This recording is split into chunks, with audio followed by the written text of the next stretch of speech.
नमस्कार, बहुत बहुत स्वागत है। आप देख रहे हैं न्यूज़ 18 का डिजिटल प्लेटफॉर्म। मैं हूं आपके साथ ऋतु ज्ञानवानी। सोशल मीडिया पर फैली बेंजामिन नेतन्याहू की हत्या की खबर को नेतन्याहू ने फेक न्यूज़ बताया है। प्रधानमंत्री कार्यालय ने साफ किया कि नेतन्याहू सुरक्षित हैं और इसी बीच डोनाल्ड ट्रंप ने कहा कि वो अभी ईरान के समझौते के लिए तैयार नहीं हैं। ट्रंप ने खर्ग आइलैंड, हॉर्मुज और जलडमरू मध्य और ईरान के नए नेतृत्व को लेकर भी कई तीखे बयान दिए हैं। पश्चिम एशिया में बढ़ते तनाव के बीच शनिवार को सोशल मीडिया पर एक बड़ा दावा तेजी से फैलने लगा।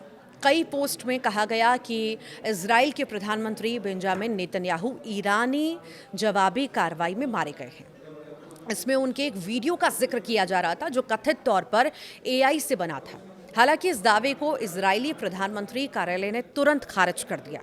दफ्तर ने साफ कहा कि ये फर्जी खबर है और प्रधानमंत्री पूरी तरह से ठीक है। और इसी बीच क्षेत्र में तनाव बढ़ता जा रहा है। इजराइल और अमेरिका के बीच जारी युद्ध को 16 दिन हो गए हैं। तो वहीं अमेरिकी राष्ट्रपति डोनाल्ड ट्रंप ने भी कई ऐसे बयान दिए हैं जिनसे साफ है कि अमेरिका अभी पीछे हटने के मूड में नहीं है। ट्रंप ने कहा कि ईरान समझौता करना चाहता है, लेकिन अभी वो किसी डील के लिए तैयार नहीं है क्योंकि शर्तें अभी पर्याप्त अच्छी नहीं हैं। जब उनसे पूछा गया कि आखिर वे शर्तें क्या होंगी, तो उन्होंने साफ बताने से इनकार कर दिया। हालांकि उन्होंने इतना ज़रूर कहा कि ईरान को अपनी परमाणु महत्वाकांक्षाएं पूरी तरह छोड़नी होंगी। तो वहीं जेलेंस्की की ड्रोन के खिलाफ मदद को लेकर उन्होंने कहा कि जेलेंस्की आखिरी व्यक्ति होंगे जिससे वो मदद लेंगे। खर्ग आइलैंड हमले पर आखिर ट्रंप ने क्या बयान दिया? तो देखिए, अमेरिका ईरान युद्ध में ट्रंप ने खर्ग आइलैंड पर अमेरिकी कार्रवाई को लेकर भी आक्रामक रुख दिखाया है।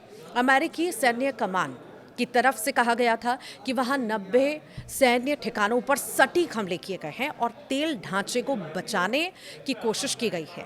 लेकिन बाद में ट्रंप ने दावा किया कि खर्ग आइलैंड पूरी तरह तबाह कर दिया गया है और ज़रूरत पड़ी तो वहां तेल पर फिर हमला किया जा सकता है।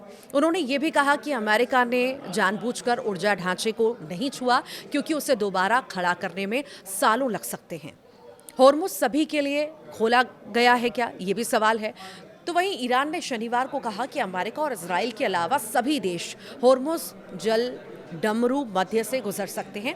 ये बयान खर्ग द्वीप पर हमले के बाद आया। ट्रंप ने हॉर्मुज जल डमरू मध्य को लेकर बड़ा संकेत देते हुए कहा कि ईरान की ओर से इस अहम समुद्री रास्ते को बाधित करने की कोशिश हो रही है। इसीलिए अमेरिका कई देशों के साथ मिलकर इसे खुला और सुरक्षित रखने की योजना पर काम कर रहा है। ट्रंप के मुताबिक कई देश इस योजना में शामिल होने को तैयार हैं। हालांकि उन्होंने किसी का नाम नहीं लिया है। उन्होंने उम्मीद जताई कि चीन, फ्रांस, जापान, दक्षिण कोरिया, ब्रिटेन और दूसरे प्रभावित देश भी अपने युद्धपोत भेज सकते हैं।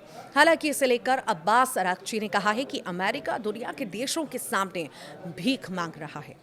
ट्रंप ने ईरान के नए सर्वोच्च नेता मुश्तबा खामेनेई को लेकर भी सनसनीखेज दावा किया। उन्होंने कहा कि उन्हें तो ये भी नहीं पता कि मुश्तबा खामेनेई जिंदा हैं भी या नहीं। ट्रंप के मुताबिक अब तक कोई उन्हें सामने नहीं ला पाया।